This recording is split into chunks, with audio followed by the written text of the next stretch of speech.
Senate. And you're right na we are expecting the NEP to be turned over sometime next month. Hopefully, not too late.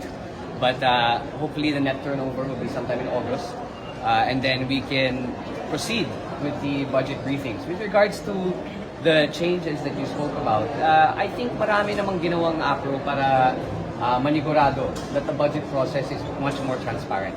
The BARC, making sure that different civic groups are involved in the shaping and the analysis of the budget. So I think we will continue doing all the reforms that were already implemented last year. Hindi naman po makaka-apekto yung impeachment trial sa budget deliberations at Wala naman yung impeachment sa lower house.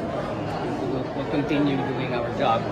So to answer your question, no, I don't think it will affect. At least I can only speak on behalf of the lower house. It will not affect what we have to do. Sir, yung threats lang, sir, yung threats lang